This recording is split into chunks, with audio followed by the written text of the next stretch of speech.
Hello friends, मेरे channel my notes पर आप सभी का स्वागत है। अगर आप बीएचयू में बीएड का या फिर एमकॉम का या फिर बीकॉम का एंट्रेंस देने वाले हैं तो इस वीडियो को शुरू से लेकर अंत तक देखिएगा, ताकि कॉमर्स से रिलेटेड कोई भी क्वेश्चन आए एंट्रेंस में तो आप पूरा कर सको। और हाँ, मेरे चैनल को सब्सक्राइब कर लीजिएगा और बेल आइकन को जरूर प्रेस कर लीजिएगा, ताकि जब भी मैं वीडियो डालूँ तो आपको नोटिफिकेशन मिल जाए। चलिए वीडियो शुरू करते हैं। शुद्ध कार्यशील पूंजी है। नेट वर्किंग कैपिटल का फॉर्मूला क्या होता है? All assets all current assets, current assets plus current liabilities, current assets minus current liabilities. तो इसका आंसर होगा current assets minus current liabilities. Current assets वह संपत्ति होती है जिसे हम एक साल के भीतर कैश में कन्वर्ट कर सकते हो। जैसे हमारा रॉ मटेरियल, जैसे कोई दुकानदार है अपना कोई माल तुरंत बेच के उसे पैसा में कन्वर्ट कर लेता है, तो ऐसा रॉ मटेरियल, ऐसे कच्चा माल करंट एसेस्ट कहलाता है। और करंट लाइबिलिटीज जिसे हमें तुरंत पेमेंट करना होता है, जैसे कोई क्रेडिटर है, कोई लेनदार है आके हमसे पैसा मांग रहा है, तो ये हमारा करंट लाइबिलिटीज होगा। अति पूंजीकरण यानी कि ओवर कैपिटलाइजेशन का आशय है। यानी ओवर कैपिटलाइजेशन क्या होता है? जब कोई बिजनेसमैन अपने बिजनेस में हद से ज़्यादा पूंजी लगाता रहता है और उसे उससे कुछ भी लाभ प्राप्त नहीं होता है, बहुत ही कम लाभ प्राप्त होता है, तो ऐसी स्थिति को हम ओवर कैपिटलाइजेशन की स्थिति कहते हैं। इसका आंसर होगा लाभार्जन क्षमता से अधिक पूंजी लगाना, यानी कि लाभ कम हो रहा है और अधिक पूंजी लगाकर हम व्यापार कर रहे हैं। अति पूंजीकरण का उपाय है, यानी कि अगर ओवर कैपिटल हो गया है, हमारे पास बहुत ज़्यादा पूंजी हो गया और प्रॉफिट नहीं हो रहा है, तो इसका क्या उपाय है? ऋण पत्रों का शोधन, ऋण पत्रों पर ब्याज की दर को बढ़ाना, बोनस अंशों का निगमन, अंशों की संख्या बढ़ाकर। तो इसका उपाय है कि हमने जितना भी ऋण पत्र लिया है, जितना भी लोन लिया है, उसका हम पेमेंट कर दें। ऋण पत्रों का शोधन। अल्प पूंजीकरण का आशय है। अब ओवर कैपिटल तो समझ में आ गया। अंडर कैपिटल क्या होता है? तो ओवर कैपिटल का जस्ट अपोजिट होता है। जैसे हमने अगर अधिक पूंजी लगा दिया है और हमें प्रॉफिट नहीं हो रहा है, तो हम उसका पेमेंट कर देंगे लोन का, तो स्थिति सही हो जाएगी।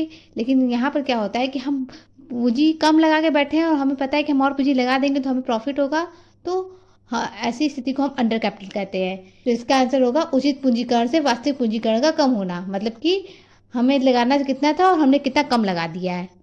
अल्प पूंजीकरण का उपाय है, यानी कि अंडर कैपिटलाइजेशन का क्या उपाय है कि हमारी पूंजी जो है, हमें थोड़ा अधिक पूंजी मिल जाए और हम प्रॉफिट कमाने लगे, तो हम यहाँ पर क्या करेंगे? बोनस अंशों का निगमन कर देंगे। यानी कि जो हमारे पास बोनस शेयर होगा उसे हम अगर बेच देंगे तो उससे हमें जो कैपिटल मिलेगा हम उसे लगा देंगे, तो हमारा कैपिटल बैलेंस हो जाएगा। कार्यशील पूंजी का प्रयोग नहीं होना चाहिए वेतन देने में, लेनदार को भुगतान करने में, ऋण पत्रों का शोधन करने में, कच्चा माल क्रय करने में।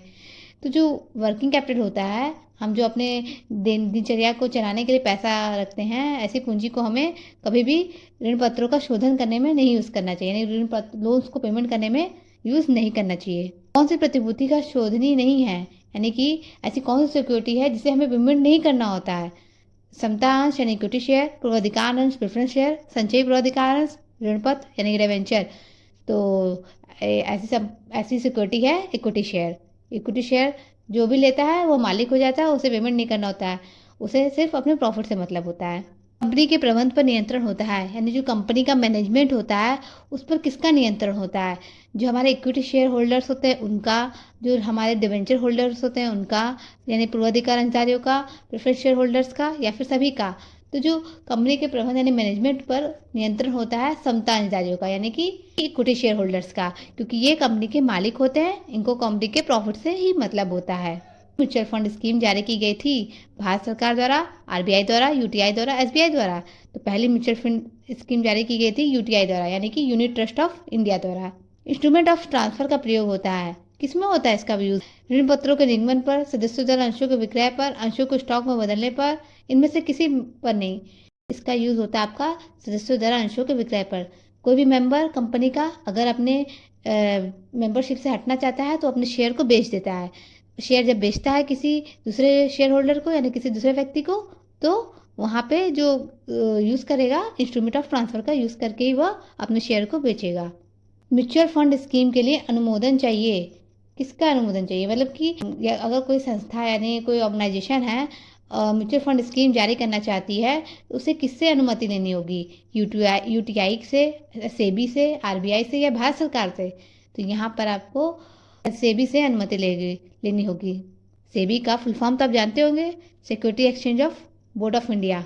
धनवर्षा म्यूचुअल फंड स्कीम है। ये कैसी स्कीम है? एलआईसी की है कि जीआईसी की है कि टाटा फाइनेंस कंपनी की है कि एक्सॉर्ट फाइनेंस कंपनी की है? तो ये आपका जीआईसी की है, नहीं, ये आपका एलआईसी की है, यानी कि लाइफ इंश्योरेंस कंपनी की है। जीआईसी का मतलब तो पता ही होगा, जनरल इंश्योरेंस कंपनी।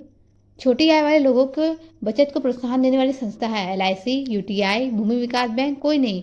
तो छोटी आय वाले लोगों के बचत को प्रोत्साहन देने की संस्था है आपका यूटीआई। अगर आपको इसमें से कोई भी आंसर आता होगा तो हमें कमेंट करके जरूर बताइएगा।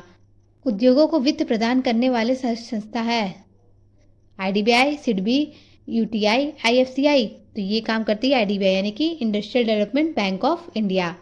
ये जो होती है उद्योगों यानी कि इंडस्ट्रीज को लोन प्रदान करती है, वित्त प्रदान करती है। किसमें विनियोग जोखिम भरा होता है? समता अंश में, प्रोधिकार अंश में, ऋण पत्र में, स्थायी जमा में।